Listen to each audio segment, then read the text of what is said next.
The information contained on this platform represents the opinion of the host and shall not be understood, construed as, or a substitute for medical or health advice. Please see a health professional who is aware of the facts and circumstances of your individual situation. Business Actions 365ers. I am Jackie Page, radio personality as well as a fitness guru. I'm going to get it together today. And I want to welcome you all to the Black Up 365 podcast. I am joined by my handsome co-host. What's good, 365ers? This is the Black Health 365, where y'all know it's our mission to be champions of truth and change by providing y'all with personalized healthcare information and resources for trusted professionals. As y'all know, we're here to empower the Black community to make healthier choices all year long. Jackie, let's get into this conversation. Super excited to speak to our superstar guest today. I know. Okay. 365ers. We are going to have a really, really great conversation today. We have been talking about fertility on and off for the last year and wanted to make sure that we had this conversation. Fertility in same-sex couples. So sitting down with us today is Judy Dupart-Harris. How are you doing, Judy? I am good. How are you guys? Doing good. Let me go down the resume real quick to make sure that people know exactly who Judy is. So Judy is the CEO, of Kaleidoscope Hair Products, a line that focuses on anti-breakage and catering to the needs of those who frequently change their hairstyles, like me.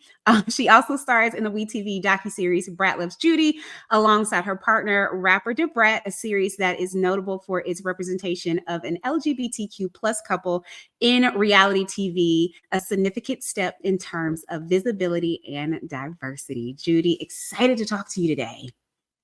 Glad to be here. We got to introduce your buddy beside you. So this is Loyal. We have 6 dogs. This is the one that likes to sit on my back. Oh, he's just going to be here the whole interview. So, like, she's well behaved, very well behaved. Yeah, he is. I love it. He's just like, you doing this? Okay, cool. We're going to do this. Yeah. Well, let's go ahead and start with these check-ins. So, Judy, one thing that we like to do here on the Black Health 365 podcast is we like to check in with each other, see how everybody is doing, physically, mentally, spiritually, because checking in on each other is important. We spend a lot of time like, oh, how are you doing? But do we really take time to really see how people are doing? So, how are you doing today? Checking in. How you feeling? How you doing? I'm okay. I think this past week, it's Black Friday, Cyber Monday, kind of wore us out a little bit. So as the CEO of a company that has an e-commerce website, that could be a little bit overwhelming. I am catching up, but I'm okay. No complaints. Can definitely understand that. Britt, how you doing? Good. Just to respond to Judy, I think we like to say that's called moving in peace and maintaining. So yeah, you got it.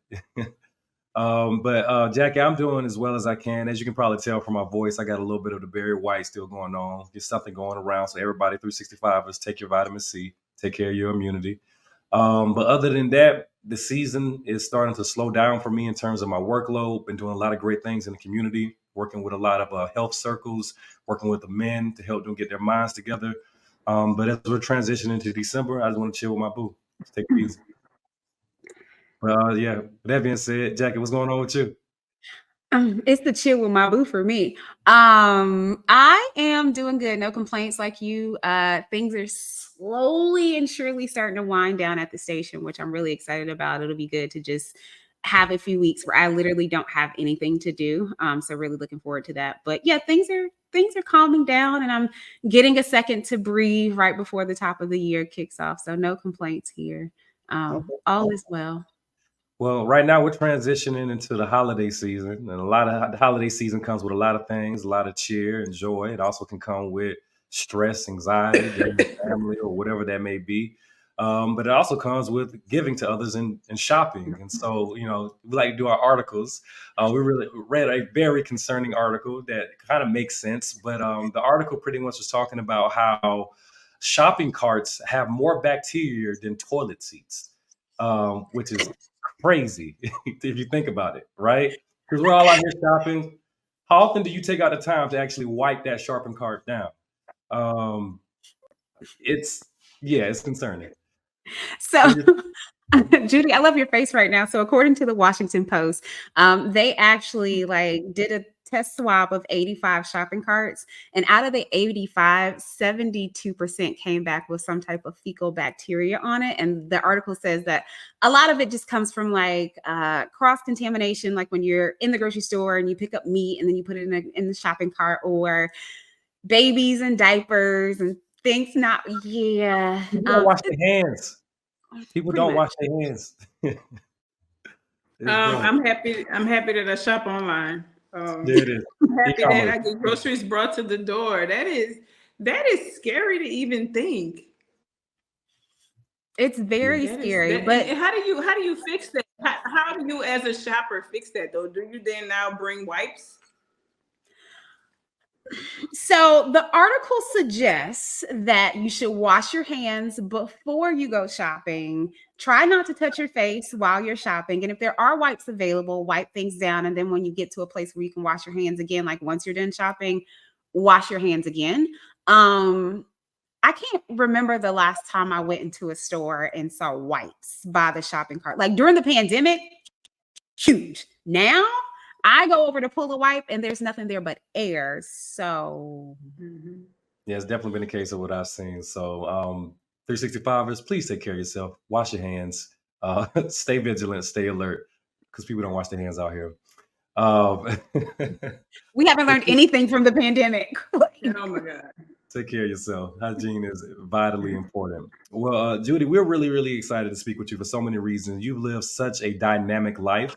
And true to your authenticity, right? And so here at the Black Health 365, we like to start the conversation off with a Dharma talk, which essentially comes from the Eastern tradition, which is a small sermon to set the tone for the conversation. And today's Dharma talk is called Living Life Out Loud, being your truest self, being your most authentic self. There's so many cases in our life that we make ourselves small in the face of others. But for what, right? There's nothing more powerful, empowering than you just being your true self and creating from that. And Judy, you are a true testament to doing that. Thank you. It's I don't know anything but that. I don't know, maybe because I was a rebellious child.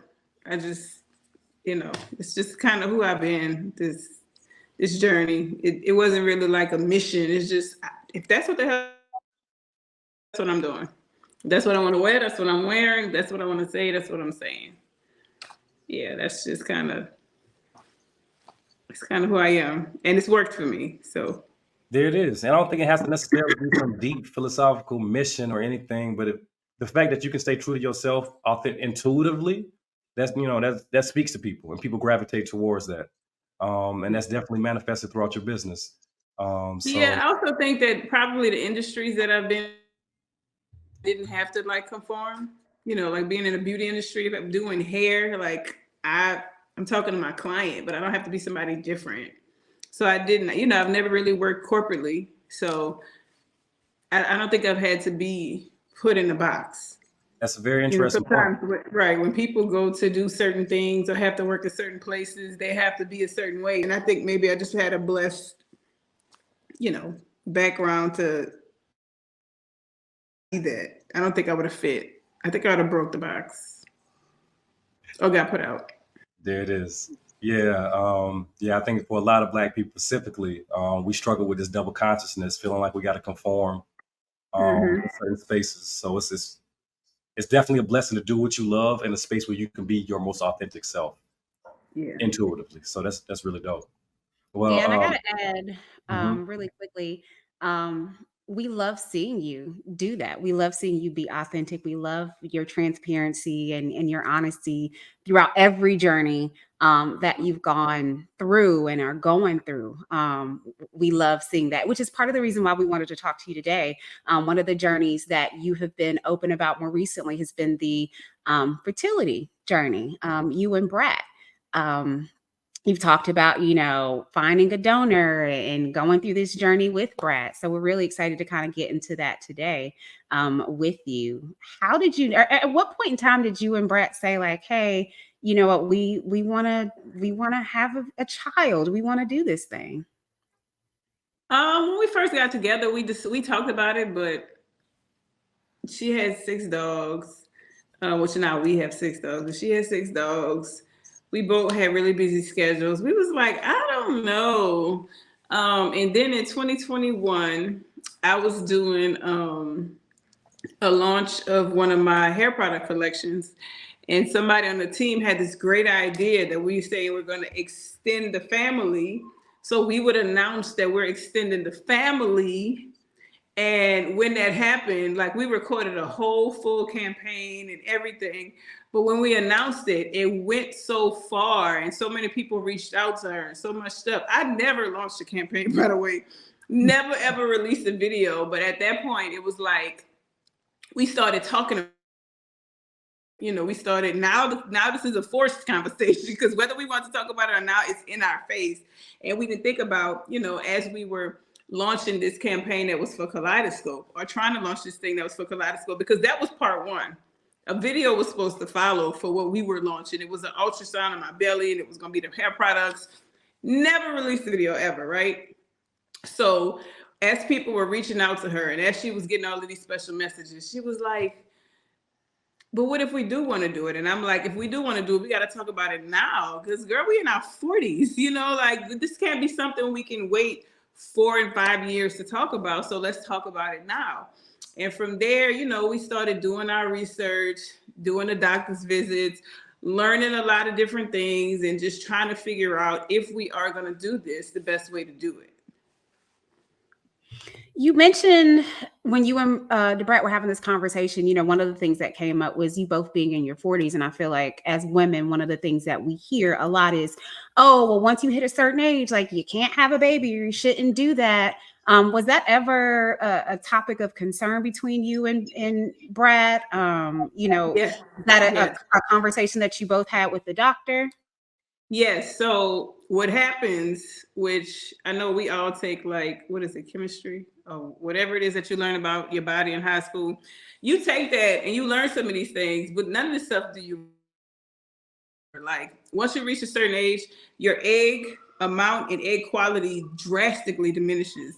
So like at the age of 35, and all of this I learned because we took the fertility journey. At 35, it starts to drop some. At 40, it does like this huge dip. And after 40, you'll be lucky to have anything. Like my wife would say, when they checked for my eggs, I ain't had nothing. It was all scrambled, because when it came time for us to decide to have a baby, and we did checks, and I had a healthy amount of eggs, and I had a nice amount of eggs, and she didn't have any. So she was 48 and I was 40. So we decided that, well, we didn't have any, wasn't really decided. We took my egg, one of my eggs we did where we did the embryo transfer and let her carry, because it was my suggestion that she experiences pregnancy, because I have 3 children. They grown as hell now and get on my nerves. But anyway, I had pregnancy before, so, and my wife being the most nurturing person that I've ever met in my whole entire life, I thought it would be great for her to experience that, because that's a different kind of love. That's a love from the inside, So she agreed to do it. And so we did the embryo transfer with her. And our first attempt actually wasn't successful. We had a miscarriage. And our second attempt is the attempt that you see where we're pregnant. We now have baby True. And yeah, it was quite a bit of a journey. After the retrieval, I wound up having blood clots in my lungs, an enlarged heart, having to be on blood thinners, all of these different things that are the small percentage of people that can be affected. And I wouldn't change none of it or trade none of it because we have our beautiful son. But it's so many different things that you are at risk for, right? And they give you all of the what ifs in the beginning. So whatever it is, it caused me to have blood clots in my lungs. And once having blood clots in my lungs, it caused my heart to be a lot on one side. So then I had an enlarged heart on one side. So it was a whole bunch of ups and downs and health issues, but all of it, I'm fine now. I don't have none of those issues now. It was very temporary because of the hormones that I was taking and a lot of injections you have to take. Because during fertility, there's a lot of medication that you have to take. You have to take oral medication, you have to take injections, and all of this is because for the egg retrieval, they have to make them big and what I call them big and fluffy. Like eggs are super small, so they give you all of these steroids and hormonal shots to enlarge them, like to make them large enough so when they go to extract them that they could get them. And so it just so happened that my body had a side effect from all of that medication after. I'm interested to know from start to finish, how long did this journey take? Was it like a year? Was it 2 years? We started the conversation February of 2021. We started seeing the doctors somewhere mid 2021. Once you see the doctors, because Dr. Jackie wound up being our doctor. We saw a couple of doctors. Some just aren't the right fit, especially LGBTQ friendly. Like one doctor we went to, they was like, I said, well, we thinking about having a baby. Where your boyfriend? We holding hands. Like, what do you mean where's our boyfriend? You know what I'm saying? So after going to try to find the right doctor for us, we were at Candy Burris's restaurant, Old Lady Gang. Dr. Jackie woke up on us, hey, if y'all ever want to have a baby, call me. And so we was like, oh, okay, well, we called her. So after meeting up with her, we both had to, we had to see which one of us kind of qualified to see who's a better fit. So Dr. Jackie gave us her opinion on it, but then she referred us to a fertility specialist. Then you go to the fertility specialist, you do 1,000,001 tests. They check to see if your body's able to carry. They check to see if you have eggs. Then once all of that, they do the blood test and they check to see if you're a carrier of anything. Do you carry any diseases or do you carry anything that you could pass down to your child? So all of that, it was probably from early 2021 till we had our baby July the 6th of this year. So yeah, that sounds like about a couple of, I didn't even realize it was a couple of years. But there was a lot going on. So, there was a lot of phases of it. It's not like, you don't just go get pregnant. Like there's a whole bunch of stuff that happened prior to. And that is one of the reasons why I wanted to ask you that, because and we've talked about this before on the Black Health 365 podcast, is we get into the mindset of like, oh, I want to get pregnant. And if I have to go through a fertility journey, it's just going to happen like that. And that's not always the case. There are different things that happen to everybody. And it can be a process and people need to know that. Well, I didn't realize you don't have no more eggs. Like what? I always tell, like right now, straight from the mountaintops, if you are over 35, you are not married, you want to have children at some point, you're not in a relationship, but you want to have children at some point, go freeze your eggs.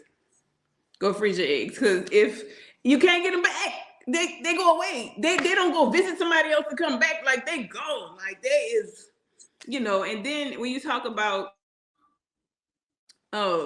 Black people in the fertility world, we are far and few.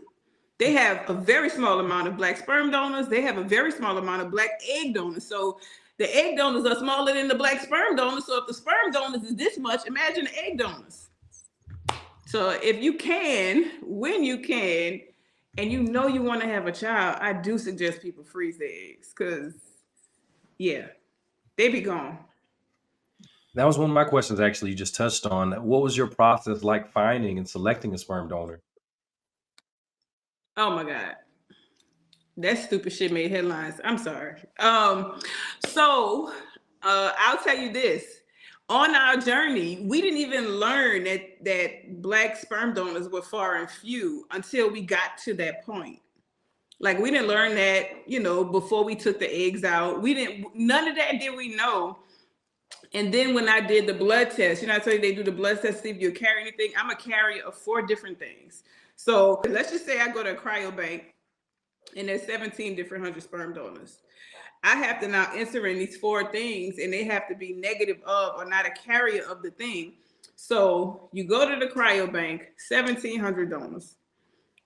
If you go and then you, out of the 1,700 donors, you click black.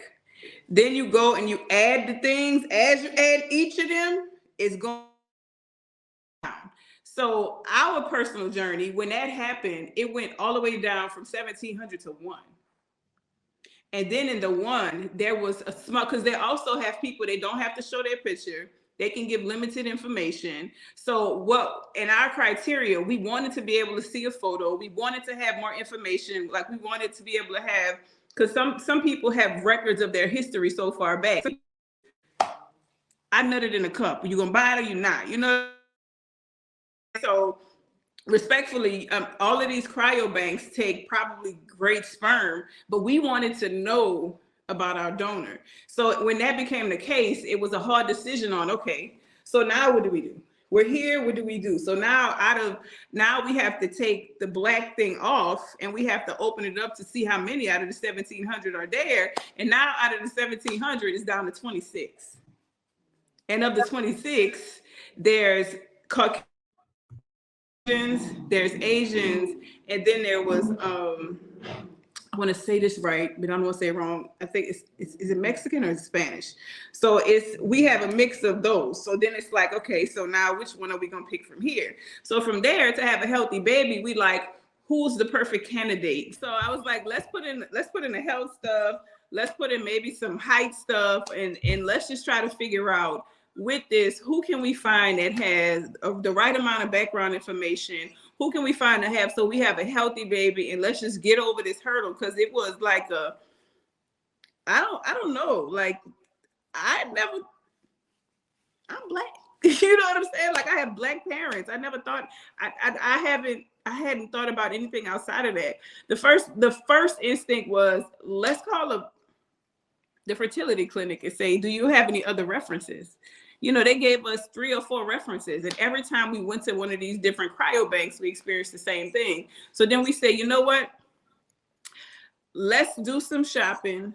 Let's think about it. Let's wait a while and see if they have any new donors. So we waited some time, but we couldn't wait a long time because we're running up against time. So we waited a little while, but at no point was there any luck with it. And so I was like, okay, well, if we want to do this thing, then we have to do this thing, and we have to decide on the best thing possible. So from there, we both were having our own picks, because you have descriptions, and each of them had different descriptions. She had some picks. I had one of them, hers was like musician, like music type picks. Mine was entrepreneur type picks, because, you know, they give descriptions. And then we narrowed it down to one, the person that fit the best. And now you can bring him here. We narrowed it down to one, and then we have True. And it's crazy.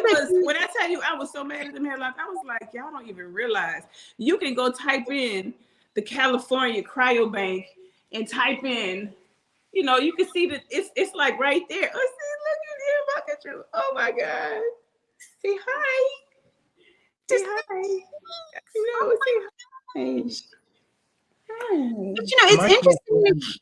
I would say really quick, Britt, it's really interesting to hear you say that, you know, you guys went around to a few different cryo banks and experienced the same issue where there weren't a lot of Black donors. That's not something that if I was to go to, or if I were to go through a fertility journey, honestly, I think a lot of Black women, one, know that, or two, even think of that. At all. And I don't think it's, so I don't want to make it seem like the fertility clinic that we go to didn't inform us correctly, right? I think that it's just a worldwide thing. You know what I'm saying? Like, it's a thing that people don't know about. Now, granted, when the headlines was made, we had to talk about it, and people was talking about it then, you know. And even though it was like negative connotation that was going on, I felt like, well, at least the conversation is happening. And I was going to say that, Judy, I did not know about this until it made headlines. Right. You couldn't have told me that if I went to a doctor, a clinic now, that I couldn't get a Black sperm donor. I did not know. Yeah. But now that you guys have gone through that experience and you shared that, if I have to go through this journey, and if there's a 365er who has to go through this journey, it's something that we know. It's a topic of conversation. And it's also a topic of conversation for men, for Black men who are donors. or who may be thinking like, hey, wasn't gonna do it before, or maybe I should do it. It's something that we as a Black community can talk about and do something about. I'm interested in a little bit more of that experience of searching via different cryobanks. Did you stay within the state? Are you able to go to a cryobank out of your state? Oh yeah, no, they don't have one here. So it already was out of state. I think it was 3 different ones. The known ones are California Cryobank, and I forget the other 2. But so it's not like there's a cryobank in every single state. Like no, you really got no. Well, I say this very respectfully, not reputable. So there are very few reputable ones. And then they're large. So like I said, 1,700 or 7,000, however many. The exercise is that simple. You log on to a cryobank, you type in your criteria, and you watch the number get chopped down by 90%.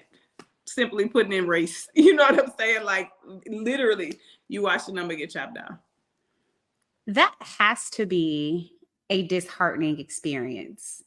Well, it was and it wasn't. So I just felt like I'm a person that tries to make all negatives into a positive.